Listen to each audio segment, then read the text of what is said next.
Good evening, Veterans Council Veterans, LinkedIn fan, NAACP, Gamma Eta Sigma, Go Mob. This is our honor to Black History Month, and what we're going to do for this whole month of February, we're going to actually sit there and bring some Black patriots to you to tell you what they've done, the sacrifices they've done. Some died, some have served this country, and they have also laid their lives to make sure that we have the privileges and the rights we have today. And I want to do that because I want to know. Some people say, why are you making black and why are you making racial? Well, what I'm trying to do for Black History Month, let the African American people know there are us out there who are sitting there achieving, sacrificing, who are also part of the fight. You normally don't see that as part of the narrative that you normally see for when it comes to African American veterans and the Black patriots. So this, for the whole month starting today, we're going to be interviewing Black patriots who have contributed significantly for the military. But first, today, as we all know, we're going to sit there and have Aubrey McDade.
So Aubrey Brigade, what you're going to find out, this is going to be an exciting, interesting interview. You're going to hear about not just Audrey the Marine, but Audrey the father, Audrey the husband, and in his childhood. And Audrey is only the second African American to have given the achievement of a Navy Cross. We're talking about history, and we're gonna sit there and be able to sit there and learn about history and keep his achievement alive. But until then, intro.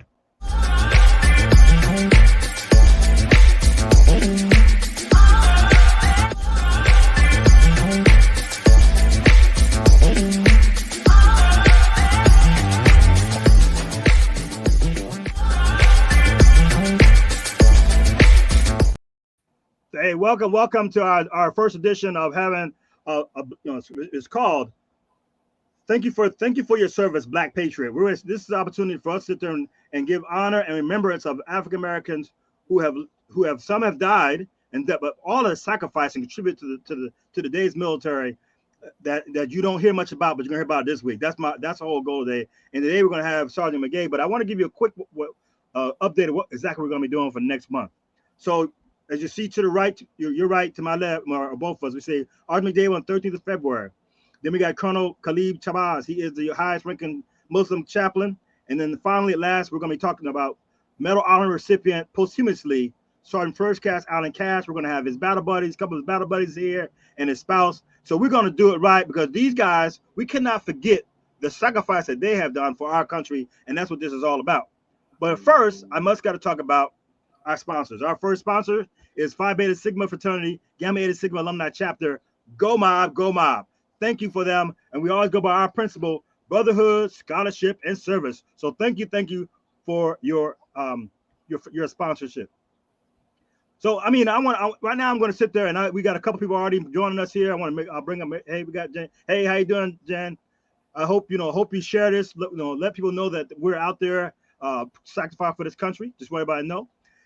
The guy that this is the second time I've actually interviewed Aubrey McDade, and he has an interesting story, an incredible story from the beginning to the end. And I really admire this guy. And I asked him, I said, do you ever get tired of just constantly talking about yourself?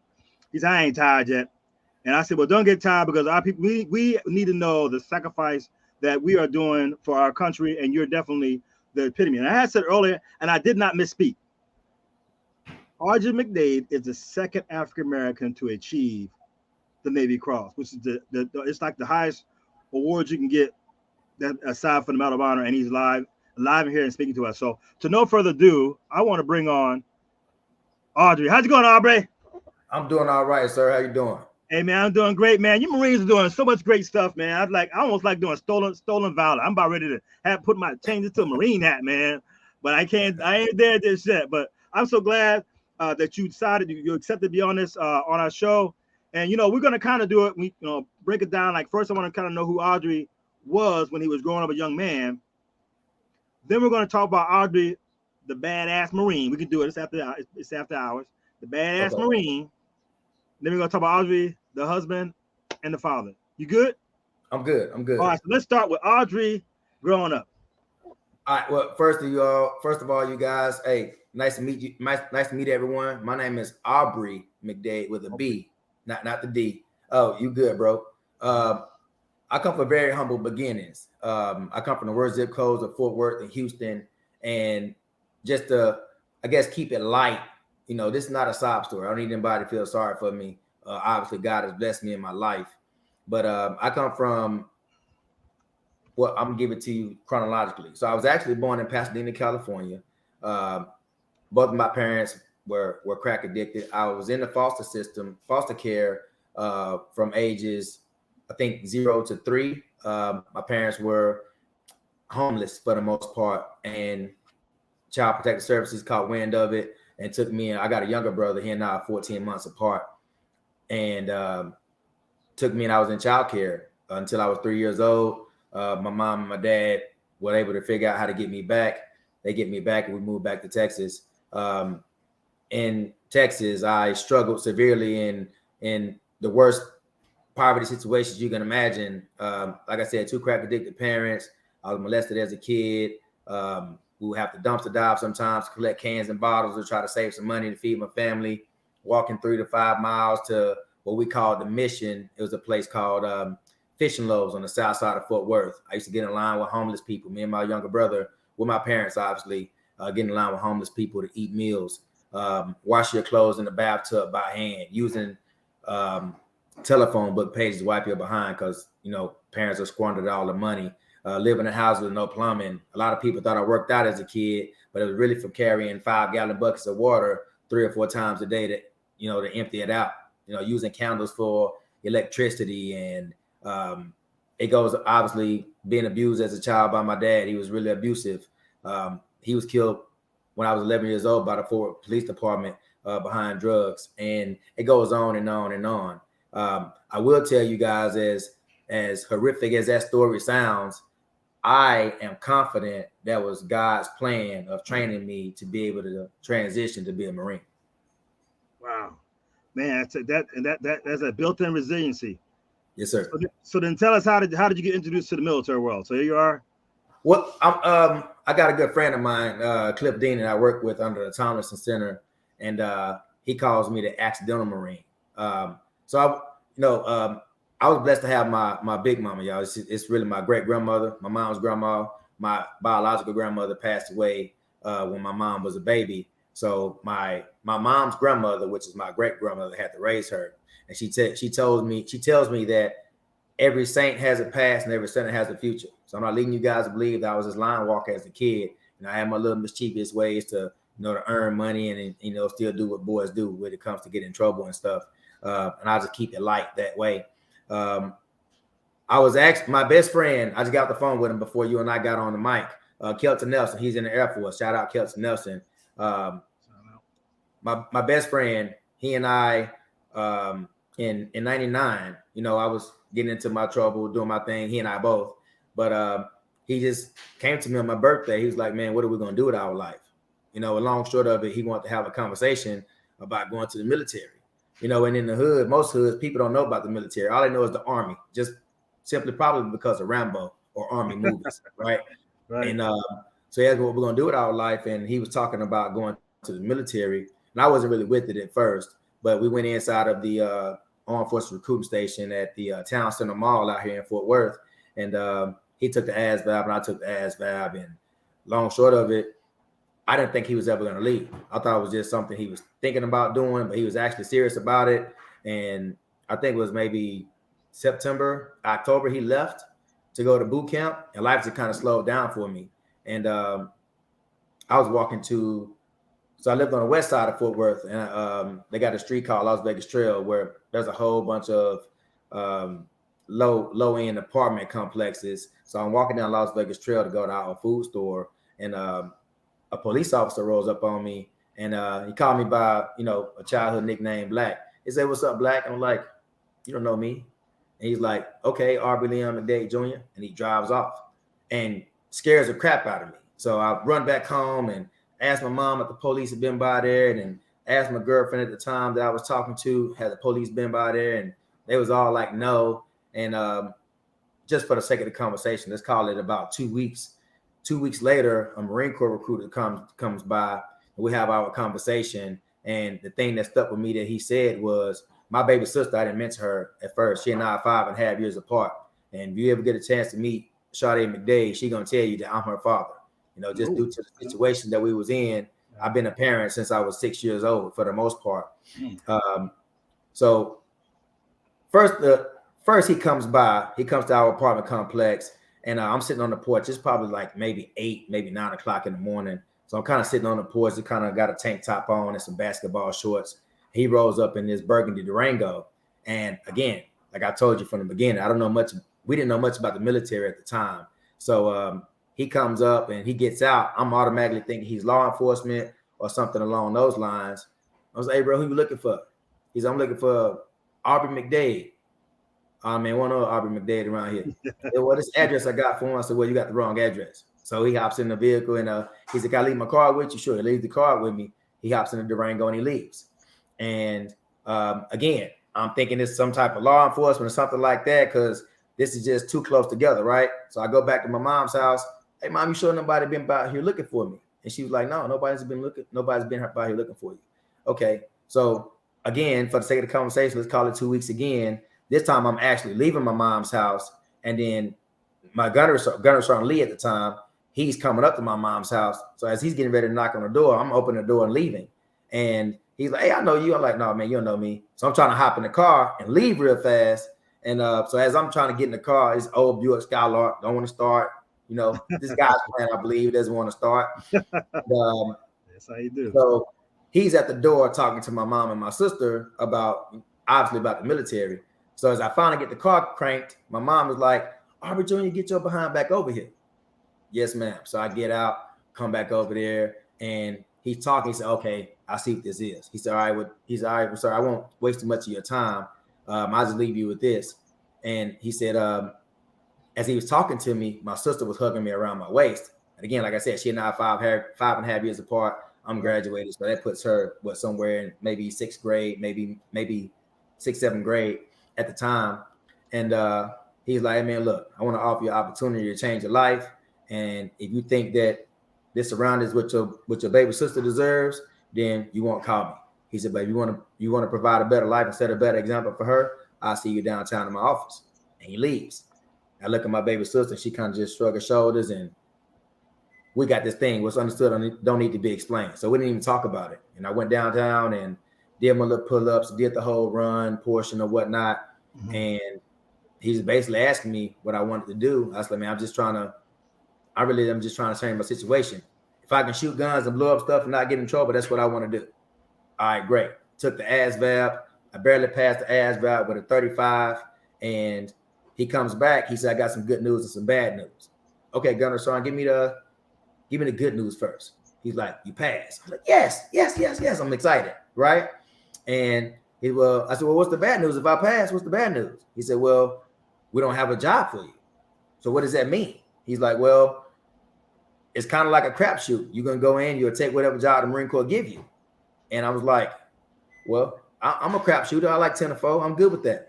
And he was like, and I asked him, I say, "So will I still get paid? I still get 3 hots and I still get paid?" He's like, I said, "I'm good. Let's go." Go to Marine Corps boot camp, and Marine Corps saw fit to make me a machine gun.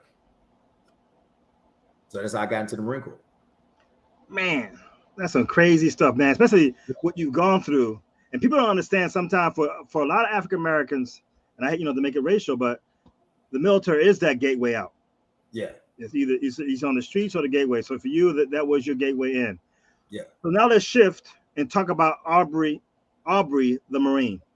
Okay. Well, I'm gonna tell you. I'm gonna go back to where you were saying. You say you want to make it racial. I'm not gonna make it racial either. But it's all month, and we only got about 15 days left to let everybody know how we got our African American people, our Black brothers and sisters out here doing some amazing things. So no shots against nobody else, but we're gonna take our time, and I'm gonna take my time at least. Right. So the Marine Corps boot camp was probably the worst experience for me ever. You know, and not because my drill instructors were, you know, lean, mean fighting machines. It was just a very bad experience for me because I didn't experience a team of drill instructors that actually worked together. You know, they would downplay each other behind each other's back. And I almost got kicked out of boot camp a couple of times for fighting and all kinds of stuff. I experienced extreme racism in boot camp. And, you know, I come from a background of fighting and survival. So fighting in boot camp, I almost get in trouble and almost get kicked out. The only reason I don't get kicked out of boot camp, not sure if you can see it, but under my right eye, there's a scar. My drill instructor hit me in the face with my rifle and gave me a scar. So one of the recruits, once I beat one of the recruits up and I leave him in the shower, they were trying to kick me out of boot camp. But in MCRD San Diego, being as old as it is, as I'm sitting outside on the bench with all my gear and stuff packed, they're getting ready to send me back to Fort Worth. I'm crying. I don't know what to do. I'm lost. I'm like, man, I can't mess up this opportunity. You know, I don't want to go back to Fort Worth. Like, I really did come here to change my life. And I wasn't fighting because I'm a bully. I'm fighting because I got to defend myself, and I just can't let anybody treat me any kind of way. And I hear my platoon commander at the time tell my drill instructors, hey, we'll drop him, but y'all know if he says something about getting hit in the face with that rifle, you got to keep him. I heard it. That's my way out. So, yeah, as my senior drill instructor take me back to the squad bay, yeah, McDade, you going back to the jungle. Ain't no hoodlums allowed in the Marine Corps and all this other kind of stuff. Now, my senior drill instructor, he was African American as well. And with my confidence, I say, no, sir, this recruit staying here. You know, what you say, boy? So this recruit staying here. If this recruit get dropped, this recruit gonna talk about getting hit in the face with that rifle by drill instructor Sergeant Aubrey L. And he grabbed me up by my lapel and started yelling at me and all this kind of stuff. So the rest of the boot camp time, he had this mission to get me out of there. And I couldn't swim. I wasn't a strong swimmer. And so when you go to the swim tank in the Marine Corps, you have to qualify for swim qualifications. And so as I'm doing the tread and water portion, which is the hardest part, I was able to make the 25-meter swim and all that stuff, jump off the high dive. I was able to do all that, but I wasn't able to tread water well. And so I'm catching the cramp in the water, and I'm talking to the drill instructor, the drill instructor that's in the water with us with the flotation device. I'm talking, sir, this crew needs a flotation device. And it's within reach, and I see it, but during a safety brief, they tell you, don't touch my instructors. They give you all the rules. I wasn't worried about no rules. I mean, I'm not a strong swimmer. I'm in the water. I'm not trying to drown. Well, I reach over to grab this buoy, and next thing you know, I'm waking up in the squad bay. So what my senior drill instructor told me what happened was I grabbed the buoy. Obviously, I made a violation. They take me down in the water, and they basically drown me, revive me, and I wake up in the squad bay. And so people won't believe this. I'm one of the few Marines, if not the only Marine, to graduate boot camp without a swim qualification. Wow. Yeah, without a swim qualification. That's amazing. Yeah, so it gets worse. So obviously, in the Marine Corps, we pride ourselves with marksmanship. So now we're going to the rifle range. Regardless of my childhood and my background, I ain't never shot a weapon. I ain't never been around weapons. I never did that. So in boot camp, I learned how to shoot this M16 at the time, M16A2, and I was absolutely terrible. I couldn't hit the broadside of a target. And so from Monday to Thursday, you have your practice days. Thursday is pre-qualification, and Friday is the actual qualification day. I failed every day. Monday, Tuesday, Wednesday, failed miserably. Thursday, I didn't even qualify, but I missed qualification by 11 points. And my rifle range instructor, he said, hey, McDade, I'm gonna keep it real with you, dog. He said, man, you want to go back home? Like, no, sir. He said, well, tomorrow you got to pass. Yes, sir. So I go back to my squad bay. I get one of the green moon beams. You know, it's kind of like L-shaped. I take a clothespin off of our laundry line, and I tape the clothespin to the moon beam. And and I go to the back of the squad bay and I draw a black marker on the bulkhead, and I'm just practicing trigger squeeze with this clothespin, trying to make the light move as minimum as possible so it doesn't go off the target. Because he told me one of my issues was trigger pull. So I practiced that all night. And the next day, get to the range. I prayed about it. Got to the range, seen drill instructor. He walking the line, antagonized me. Yep, McDade, going back to the jungle. Give you enough rope, you hang yourself. Don't worry about it. The Marine Corps always gets theirs, and just antagonized me, taunting me, getting in my head. And my range coach, he was like, hey, man, don't let him beat you. Don't let him beat you. Yes, sir. And for whatever reason, I was nervous, but it was a good nervous. Like, I felt prepared. Like, I put the work in. And so on the rifle range in Marine Corps boot camp, you shoot sitting, kneeling, and standing from the 200-yard line. And I did well in the sitting, did well in the kneeling. I even did well in the standing. And the senior drill instructor thought I was cheating. So after you do those 3 evolutions of slow fire, then you have rapid fire. So back in my day, you used to have to load 2 magazines of 5 rounds. You got to shoot 5 rounds, do a magazine exchange. You got to secure the empty magazine, reload the full magazine, send the boat forward, and finish engaging the target. Well, and also you got to do it while maintaining safety and staying safe. So I do my 5 rounds, and I'm so nervous because I'm trying to hurry up and because you only get a minute to do it, trying to make sure I make my time. I accidentally fling my magazine out of my reach. So I put my weapon on safe, close the ejection port cover, keep my weapon pointed down range. I get up, get my magazine, secure the magazine, load the full magazine, rack the boat back, send the boat forward, engage the target, take 1 big breath, and let off all 5 rounds. My last round went off, then they ceased fire. I thought for sure I failed. I shot what's called a possible. A possible means I got all the 10 bullets, I got them all in the target. Senior drill instructor, he was back there. He was upset, slammed his cover on the deck. Check the pitch. Somebody must be cheating. Somebody must be cheating. He thought maybe one of my recruit brothers were down there trying to help me or something.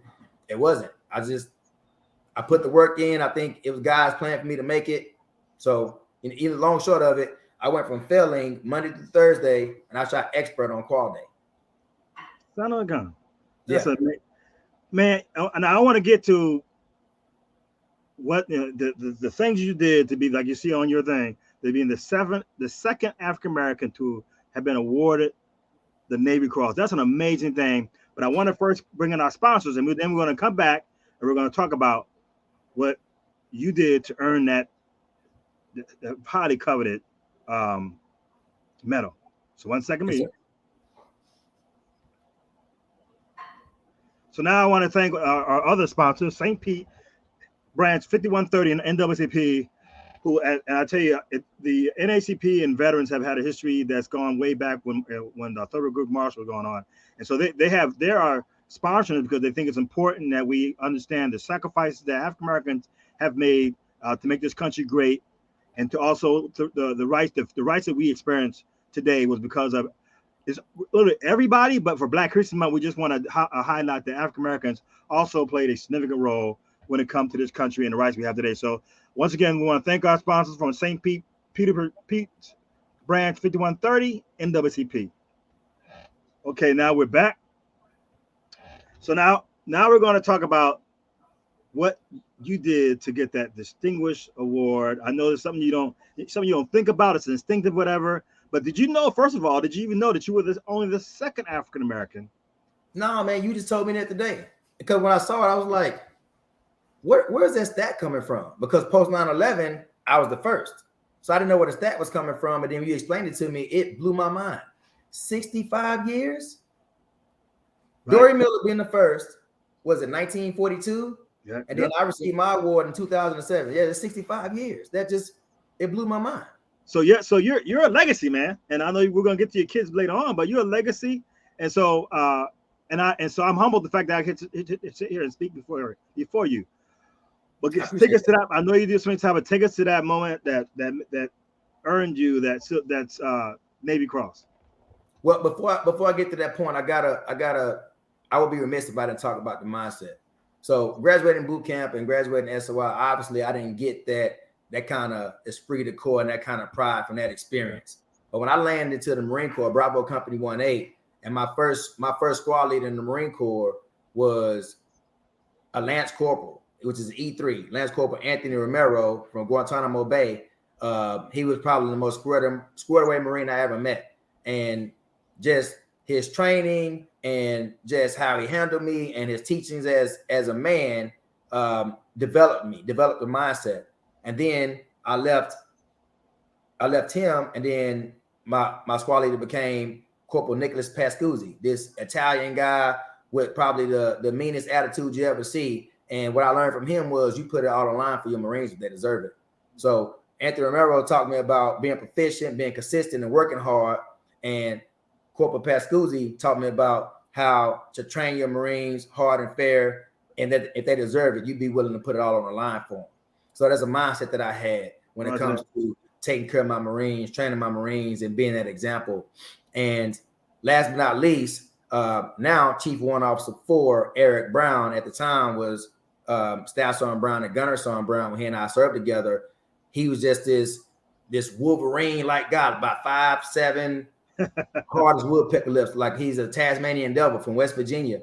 And it was all about innovative training. It was all about trying to think about what could the enemy possibly do, and let's train to that standard.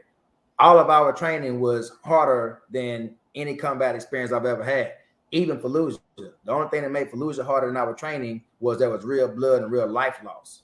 But other than that, we trained hard to prepare for that fight. So with that being said, I'm gonna say this: we were doing a tank integration training, and it came up that one of our Marines was down doing training. And Staff Sergeant Brown, like I said, 5'7", maybe 165, 170 pounds, picked up a Marine with all of his gear. I mean, now I was stronger than him at the time, not that it was a competition, but to see him with that tenacity and that kind of gut and grit to pick a Marine up with all his gear, it was impressive. But if I didn't see that, I don't know that I would have had the ability to do what I did in actual live combat, because I seen him do it. And I was like, he picked him up. I'm pretty sure I could pick him up, but we still got to move him. Light bulb, right? So we fast forward. Now we're into combat, and it was still a surreal moment for me, man. I didn't really believe that we were really like getting ready to go here and engage with enemy combatants. I didn't want to believe it. To keep it honest with everybody, I didn't want to go, not because I was afraid, but I understand what happens in combat. This is my second combat deployment. My first one was in Mosul, Iraq. And we had lost some Marines early on before this engagement I'm about to speak about. And so we get to our checkpoint. We had already lost the Marines from 2nd Platoon, and now I was in 1st Platoon as a 1st Platoon attachment. We were moving to our second checkpoint. It was give or take real late at night, maybe before midnight, close to midnight. But I know the engagement transitioned from at least November 10th, which is Marine Corps birthday, and November 11th. Now I'm letting you guys know I didn't know that at the time. At the time, I didn't know what day of the week it was. We were just trying to move to stay alive. Mm-hmm. But as we move to our checkpoint, may rest in peace, Corporal Anderson was our point man at the time, and he halted our patrol. And we had these PRR radios, which is, I don't know what PRR stands for, but it's just line of sight radio. If you can see a person, you can talk to them. But as you move in patrols, you have dispersion and all this stuff. And I can hear the conversation, but I can't respond to the conversation because I think I'm too far away. And I hear Corporal Anderson talking about we have Iraqi Special Forces ahead, and Iraqi Special Forces wasn't supposed to be in our area of operation. They're supposed to be chaperoned by the Army. So our rules of engagement was see the enemy, shoot the enemy. If you see Iraqi Special Forces in your area of operation, deem them as a threat and engage, because they should be chaperoned by the Army. So I understand that. That's probably the only part of the rules of engagement that I remember was win and shoot the enemy, right? And so I'm screaming to the top of my lungs, open fire, open fire, open fire. But obviously they can't hear me. So Corporal Rose at the time was, my second in command for my machine gun team. He took control of the machine gun team, put them in avenues of approach. And as I'm running to the front of this formation, I feel like I'm running in slow motion. I'm like, why the hell am I running so slow? So I'm trying to run faster, but I couldn't run faster. Right. And by the time I get up there, it had already, the ambush had already happened. The enemy had access to 50 caliber machine guns, and I think maybe even RPGs as well. So I run inside of this structure we call a casualty collection point, which is CCP. And Sergeant Brown was orienting me to tell me that, I think Anderson may be dead, and we got 2 other ones wounded. And, I tell him, I said, hey, Staff Sergeant, I go get him, just don't let me die. And he tells me, he said, man, we don't have tank support for like the next 45 minutes. We don't have close air support at all. I'm like, all right, Staff Sergeant. So for me, my mind just made sense. If Anderson may potentially be dead, then all this gear we have on is not going to protect us anyway. So I took it all off. And, wow, I'm just one of those motivated guys, man. I wouldn't even say motivated. I kind of just am who I am. And my way of getting my nervousness off of me, I drop down and do about 10, 20 push-ups, and I just dash across this alleyway. And as soon as I hit this alleyway, I know they must have night vision capability, not just because of Black History Month, but y'all see this pigment on me. I'm trying to blend in with the darkness. And I run across the street, and I land on top of Lance Corporal Kelly, Robert Kelly. And at the time, he was Lance Corporal with us, but he got commissioned and became a lieutenant, and he fought in Afghanistan as well, where he was killed in Afghanistan. But so I'm on top of him, and he's telling me where the Marines are, and you can still hear all the gunshots and all the explosions and stuff. And so I get up and I run and I jump over this porch. Now again, I don't know exactly where it is I'm going. I just know where he pointed at, and everything is still kind of fuzzy because I'm just making my moves. And I jump over this porch, and I'm not ashamed to say that I accidentally landed on top of a cache of Marines, and neither of the Marines are Anderson. I love the other Marines. I love all my Marines, but I really was looking for Anderson because Anderson is the one that I had a personal hand in training. The other 2 guys, they know I love them, but they were junior to me. So they see me when we like play sports and stuff like that. But for the most part, I had the most contact with Nathan Anderson. So I land on top of this cache of Marines, and I'm asking who's hit. And one Marine, Lance Corporal Russell, he was hit. And not to be too gory, but his leg was hanging on by a piece of flesh as big as your wrist, to my memory. And so I strip all his gear and stuff off. And as I'm thinking about, man, I don't know how we're going to get out of here because this machine gun is eating up the other side of this porch. Now, it's a big cement block of porch. So we was protected, but I didn't know how we were going to get up. And then I hear the sound of my 240 get up, and they start rocking and rolling. And they had engagement on the enemy. So they gave me a break to be able to get up. So I got Russell on my shoulder, and I'm running across this alleyway. And I remember bullets hitting before my feet and after my feet. And it started out wide, and it started to get closer. And I remember thinking like, oh, well, I said the colorful word then, they're bracketing me. And as I'm thinking that they're going to get me and they're bracketing me, I fall into a pothole. And ironically enough, or God's blessings enough, I fall into a pothole, and Russell and I both lay perpendicular to the rounds. And I remember laying on the ground, and bullets hit, give or take, about 3 feet in front of me, skipped past my body, and hit past me. So I'm not sure if you guys believe in potholes or God, but either way, both of them saved my life. Right. And I got up and I picked Russell up and I take him inside the CCP. And we had some very young docs, very young corpsmen at the time. Doc Naderman and Davis, they were doing their thing. Like God was in those guys' hands, working miracles. Long short of it, he still has his leg. He still has his natural leg today. And I thought for sure he would have had a prosthetic. Man. Either way, I come back out, and this time I'm trying to low crawl and try to blend in with the smaller vegetation that's around us. And they still shooting at me. They're not hitting me, but they're still shooting at me. Then I'm crawling under a bush. At the top, the bush was on fire, and I just got my head down and just kind of going. Again, I don't know where I'm going. I just have a cardinal direction where the Marines were possibly at. And I accidentally run into this porch, and I jump over this porch, and I land on top of Lance Corporal Dominance at the time. He Dominican cat from Florida. You know, he tough as he hard as woodpecker lips too. And he's like, hey, Sarge, I'm not gonna leave my weapon. All right, well, take all his gear off, and we're gonna keep the weapon. So I put him on my shoulder, take him back. He was shot between the neck and the shoulder, I think maybe in the trap, and get him back to the casualty collection point. And when I get him back, finally we got tank support.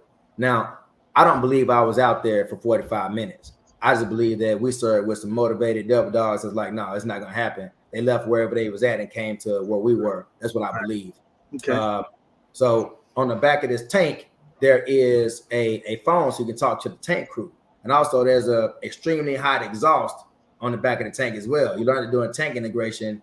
So I accidentally burnt myself, but I wasn't going to leave this tank. I'm going to stay within arm's distance of the tank.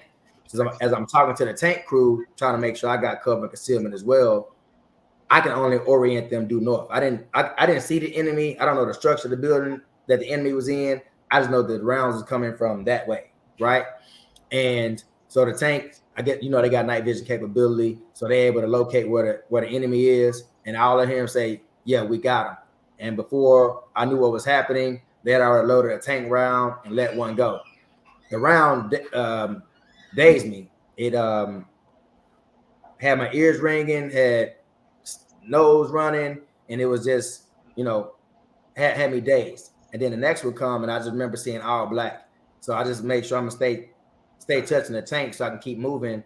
And as I gather all my senses and stuff, and I'm coherent again, I'm standing over top of Anderson's body. Is me, Staff Sergeant Knopf, which is our cameraman. I don't know the other Marines that was around, but we get him up, get him inside the CCP, and our Marines perform their duties and get him medevaced out of there.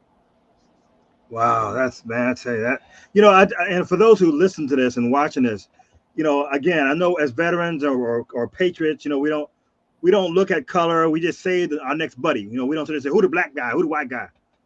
But for people out there, I think to them is they're in a different moment. They never hear it coming from one of us. What you're saying, you normally don't hear it coming from somebody that looks like us. So I'm hoping for people out there who watch this. This is not about black or white, but this is a Marine. This is a Marine who saved other Marines. So if you got a problem with that, there's something going on, because that's what it really comes down to. I just want to say that thing there, that comment. So we're going to sit there and go to our sponsor one more time. We're going to come back. We're going to shift a little bit. We'll let you do some admin, but we're going to also talk about. I want to find out when you learned that you got that you were awarded the Navy Cross and all that, and that kind of stuff too. So that's got to be something that we're going to live vicariously through you, because we never seen it. We as African Americans never experienced that, never seen that, and we're going to live vicariously through you. All right. Okay. So 1 second now. We're going to sit there and go to our next sponsor. Okay, our third sponsor for this is Veterans Council of Veterans. Veterans Council of Veterans, our mission is to prevent veteran suicide, advocate for military sexual assault survivors, advocate for the families of veterans for mental wellness, and also connect veterans to veterans who are counselors. But with this episode we're proud of is the DEI, the diversity, equity, and inclusion. We don't just talk it, we walk it. And that's why you're seeing something like this, and we're glad to be part of this, because this is just showing how it's all of us. That's why America is as strong as it is today, and that's what you're seeing today. So I want to sit there and thank you, Veterans Council Veteran, for sponsoring this event. All right, now it's time to get back, man. Okay, so you kind of walk through that hair-raising experience, and I know it sucked seeing Anderson. Like you said, your mind, it was Anderson. Everybody else was kind of like shadow figures, but it was Anderson that was the one you were focused on. So now get us to the point now, as you're getting back and then what you went through when somebody said, hey, we want to award you, we want to put you in for the Navy Cross. Well, it wasn't really like that, man. My first honor at the time, I told them, and everybody was proud of me and all that stuff. And it was one of the things I was like, man, I want to leave that here. Let's leave Fallujah and everything that comes with it. Let's leave it here. So when we get back to the battalion, no one is talking about it. No one is saying anything to me about it. Now, obviously, I got the respect of my Marines, but I had that kind of respect before I left. So it's just virtue of me being Sergeant McDade and who I was to them, because I was for them who Sergeant Romero and Corporal Romero and Corporal Pascuzzi was for me. So when we get back, prior to the deployment, I wasn't even supposed to go. So I had put off a surgery, and when I got back, I finally had the courage to have the surgery. I had ligaments torn in my right ankle that the doc said was hanging like shoestrings inside of my ankle. So I finally had that surgery. I had a PRK surgery for my eyes, and I was kind of in and out of battalion. I didn't really know about an award or anything like that. I was really training to become a Marine Corps drill instructor. So as I did my training to become a Marine Corps drill instructor, MCRD Paris Island, South Carolina, graduated drill instructor school. I'm on my second platoon. Now it's in 2007. That whole engagement for Fallujah was 2004. So now we're in 2007. And this one particular day, I got 10 recruits on the quarterdeck. Quarterdeck is that space in the squad bay where all hell breaks loose. And but these 10 recruits, I have a personal problem with them. It's not just a routine. Let me go through and hold these guys accountable. No, these kids, I got their name on the list. So it's like taking a bone out of a dog's mouth. But our depot commander comes on deck, and I'm not even paying attention. Usually Marine Corps drill instructors, we got attention to detail, situational awareness. I was in my zone, like I'm about to bust these kids' hearts out. And so they stop and they report the deck, tension on deck, and they say whatever they say. And I'm still not paying attention. And I salute, report the deck. And he says, carry on, aye, sir. And push. And I start doing it again. He's like, drill instructor, stop. We stop the recruits. Are you sure you want to be doing that while I'm on deck? I got my timepiece on and I look at my watch. I'm like, yes, sir. I still got 2.5 minutes left. Push. I start doing it again. He's like, drill instructor, get inside duty hut. You kids go away. So we go inside our duty hut. That's where the drill instructor sleep at for everybody who doesn't know about military. It's our little room where drill instructor sleep at. And we finally go in there and I'm looking around. I'm like, oh, snap. Sir's depot commander. I start trying to salute and everything. He's like, no, it's too late for that now. And I'm like, sir, what can I help you with? Why are you in my squad bay? He's like, well, if you stop being a maniac, I'll tell you. Get us something to drink. Yes, sir. So I get us 2 Gatorades and I'm sitting down and he proceeds to ask me, what do you want me to give you a Navy Cross at? I'm like, sir, I don't have a Navy Cross. And he like, Aubrey McDade, 3-3, my last 4. I'm like, yes, sir. He's like, yeah, where you want me to give you a Navy Cross at? I like, sir, I don't want it. And he's like, what? Marine, I appreciate you being humble and humility. I get it, but you got it already. So we got our little duty hut computer. He said, go over there and check your MOL. MOL is Marine Online. I go to my Marine Online account. Right there at the top, blue and white ribbon, NX, Navy Cross. I get emotional, man. I get emotional. I like, sir, I don't want it. I told my company, don't worry about stuff like that. And I don't want it. And he's like, Marine, this is an honor. He said, you can really do some impactful things for the Marine Corps. I get it that you don't want it, but you have it. So where do you want me to give it to you at? But I said, you can give it to me right now. He's like, he said, Marine, do you think I'm going to give you the nation's second highest award in a somewhat squared away somewhat squared away duty hut? He said, no, I'm not doing that. I like, well, sir, if you came down here to tell me what to do, then tell me what you want me to do. And everybody can't believe the story because this is the depot commander, 1-star general. I'm a young sergeant in the Marine Corps. And he's like, I don't want to tell you what to do, but I just know it'd be great for the Marine Corps. It'd be great for the Marine Corps if your new Marines get a chance to see it. And I'm a Marine Corps drill instructor. I don't care about these recruits. They're not Marines yet, right? Mm-hmm. And so I tell him, I said, sir, the only way I'm going to receive this award is if I receive it in front of my Marines. He's like, so that's the deal. You got to get it in front of your Marines. Yes, sir. So he sends a fleet of buses from South Carolina up to North Carolina, Camp Lejeune, Bravo Company 1-8.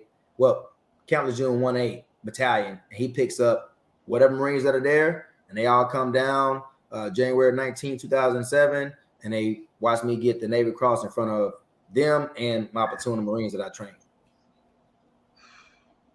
Now, and you were married at the time, right? Yes, sir. I was married at the time. At that time, I'm divorced now and newly married. But at that time, my wife, she and I, we only had 2 sons at that time. Okay. So now we're going to shift gears a little bit. Now we're going to, you got the, you were finally given the Navy Cross, and now and I still, when you get the time, you were still married, and then, yes, sir, and had some children too. So what I want to show, which kind of set us up to what we need to talk about in the family, is something I did. I had presented at this it's a nonprofit, and it serves underserved veterans, underserved kids, Black kids. And I spoke there, and I wanted you to listen to this real quick thing, and we're going to talk about that and how that made it, talk about how that may have some kind of semblance to your family and your kids. Now that we're in the forward. So listen to this real quickly, and we'll come back. Okay. We're here because we love you guys and we care about you guys. Yeah. So I want you to say real quick to me, you are loved. Say it real good. Hit. You are loved. You born right, you're loved. And that's why we're here. Your worth is high. Just want you to know that. So like a lot of these guys here, I'm a veteran too. You can see my hat. Right? Yes. I'm an Army veteran. But I'm going to tell you something about my story. I actually dropped out of high school. I am the bona fide. Okay, so this is not all about me, but one of the things that I really wanted to get across from that particular, when I spoke to the group of kids, is that, of all the negativity we see when it comes to on TV, instead of it comes to us, negativity. That is a daily consumption for everybody, but definitely for African American kids. And we need to spend the time to say we love you. And you're doing something now with you and your friend about, which I think is so impactful. But let's talk about a little bit about how this affects your kids, but talk about how that can motivate you to really do some great work within our community. Yes, sir. And I apologize, I misspoke. I had 4 sons at the time. I had 4 sons at the time. Okay. And my friend that you just spoke about, he told me if it comes to my heart to talk about it, to talk about it. So Antoine Stewart out of Houston, Texas, we're about to talk about it. So he and I got together and we came up with this idea about starting an initiative to address young men and women under the ages of 21 that are without a father, and young men and women under the age of 21 that are in the foster care.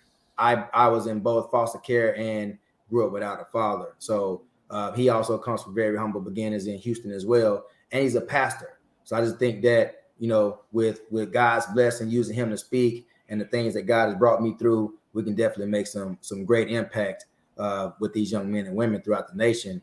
And he and I have a board of veterans and family that all have experienced this in one way, shape, form, or fashion. So I think we're going to do some good things once we get the foundation laid out. Great. And so, I hopefully later on, whatever help you, let me know. People out there you want to help out, because I think that's really this marching and all of the kind of stuff. That's all good, but unless we in them kids' lives, is there? It's just we just it's transaction. We're just checking the block. Yeah, so and we got to stop talking so much. Huh? We got to stop talking so much. We do a lot of talking, not enough action. Like if you have a good conversation, but the young men and women aren't being developed to be critical thinkers and have self-efficacy and actually take some action, then it's just a good conversation. We gotta employ these young men and women, let them know this is what you can do, and how you be able to accomplish that is by being men and women of service. Once you understand how to serve, you can understand how to grow. Right. So I applaud you for that, and please let me know if you're helping that. That's important. Yes, so now you were married at the time, and then and then you have 4. Yes, you have 4 boys. Tell me how does that translate itself? Man, I struggled with PTSD severely, and at the time it wasn't really recognized as one of those severe diseases. So, I did a lot of deployment. So when you come out the deployment, you connect with your wife, and chances are you're probably gonna be pregnant. So my wife and I at that time, we had 4, and for my kids, my oldest boys that were able to understand, they was extremely proud. My second oldest son, he's in the Air Force. When he was in the 6th grade, he was in 6th grade at the time. He actually went to school and did a report on it. I knew nothing about a Wikipedia page at the time, so he's the first one to ever tell me, "Hey, Dad, you got a Wikipedia page?" And he did this report on me and stuff. For me, it's iconic because not only am I the chain breaker for my family, I'm the first person in my family to graduate high school, but now it says a precedence for them of the expectation and the standard. When you're talking about Black History Month, you got to think about all the sacrifices that were made for us to even be able to do and enjoy some of the things that we're able to do and enjoy today. So for my kids, I want to make sure that they understand that, Yeah, I had my mama, I had a big mama, and I had our ancestors who made that sacrifice for us. And every day is a mission for me to make sure I pay it back and make them proud of us. So I tell my kids the same thing. And you owe it to yourself, you owe it to your name, and you owe it to the people who made the sacrifice for you. So the four boys, and then I know that, and now you mentioned, and of course, being veterans counts veteran. PTSD is no joke, and I tell a lot of people that if we don't provide services for the families, it becomes generational, right? Yes, sir. That if a soldier, airman, any military service member have been diagnosed with PTSD, and you don't provide services for the families, then you've just let a generational trauma continue on. So have you done anything that to make sure that your kids okay and your wives or anything? Just let us know. Yes, sir. I had to go through what I had to go through at first. I had a time to where I tried to hurt myself as well, and I'm just keeping it light because I don't want you guys to be sad. But I had that moment when I just couldn't get the noise to turn down. It was just like constant combat and noise and explosions and blood and everything in my mind. I couldn't shut it off. And in 2007, I tried to run my Cadillac off Ladies Island Bridge. No. Luckily, I had an old beat up Cadillac, and the bridge was strong here. It was one of the things that gave me the ownership for God brought you through something. You ain't taking the easy way out. You owe it to yourself. You owe it to your family. And I just messed up my axle and had to get it fixed, but it wasn't a big deal. And from there is one of the things I continue to have to work on myself first. So once I got through therapy, I did therapy for 3 years, 4 months, 3 days a week group, twice a month with my therapist individually. I even went to the alcohol groups. I wasn't an alcoholic, but alcoholism and PTSD runs parallel. So today, I'm newly married. My wife, Lanisha McDade, she and I have been together for 3 years, been married for 2. She and I together have 2 kids, but we got a blended family. I have a total of 10. So between my ex-wife and my wife now, 8 sons, 2 daughters. Yep, the baby girls are at the bottom, and they are well protected by the Marine daddy and well-trained brothers that she has. Roger. Yep, and my baby girl. Go ahead. Your baby girl, 2 years old. She was born on Christmas 2020. So wow, you got young babies, man. You both. Well, no, she's younger. She's 2, and then after that is 13. So I got 2 13s, and I have a 14, 2 15s, a 16, 19, 20, 26, and 28. Man, that's amazing stuff. And so you said you go through the PTSD. You got to find out. You don't know until you go through what you got to go through. And I definitely want to push this later on. I always felt like, and that's what I want to do, veterans council, veterans, whatever. We need to give the families the counsel as well if they need it, if not. So, yes, so I want and I just want to try to give a couple of shout outs. And right now you see Cassandra Cruz. She's over here in Tampa. She's a retired sergeant major down here. She's a Marine. Okay. There's a whole bunch of Marines I know down here, boy. I tell them, I'm feeling that stolen power. The stolen valor, man. But become a Marine, you'll see a different hat up here. But she's a great trooper, sergeant major and stuff like that, and some more of the Jefferson Philippines. I know a lot of Marines that I'm sure they're proud of you and they get a chance to watch this. But I just want to shout her out since they're trying to create a. Go ahead. I was saying hoorah to her. Yeah, to say yep, and they're trying to create a. Have you heard of the Mother Point Marines? Man, I've been trying to get a part. I've been trying to become a part of Mumford Point since 2007. And I got in trouble on Paris Island. And because I was Navy Cross recipient and all this other kind of stuff, everybody was protecting their career. I had an invitation to be a Mumford Point Marine. Sergeant Major Adam Charles Terry at the time was hooking it up for me. And the Marine Corps just kind of buried me on Paris Island until I got orders of 29 Palms. So that's definitely on the ticket for me because Mark Johnson is probably one of my favorite Marines. So okay, all right. So we're gonna try. I'm about making it happen. I don't want people just dragging it. So we're gonna try because the 1 Point Marines. You always hear about the Tuskegee Airmen and the Tiger Battalion, and also newly 6888 postal director. It's all World War II all African American women's battalion that just got to go to the congressional. But so we're gonna have to do something about that with the help of everybody's out here to make sure we have a chapter so we can keep their memories alive. If not, we're gonna forget about them. Yes, sir. So I just want to make sure I bring it up. So we got like another 5 minutes. Anything you want to add that we may have forgotten, or you think is important? If you want to talk about your nonprofit or whatever, we got the floor is yours, my man. No, I think I've done enough talking about me. For anybody who's listening, I need us to understand that we're not here by accident. We're not here by coincidence. And we got to make sure we keep that in the back of our mind and be intentional with the things that we're doing in our lives today. I haven't been no saint, but I put the work in every day to make sure that I serve. I put the work in every day to make sure I'm the example. I put the work in every day to make sure I'm not embarrassing my family or my people. And regardless of the ugly things and horrific things we've gone through, like the ma'am just said, when we show up, we make a difference. I need us to show up. We got to show up. We struggling through some stuff. I get it. But together, it's always us, never them.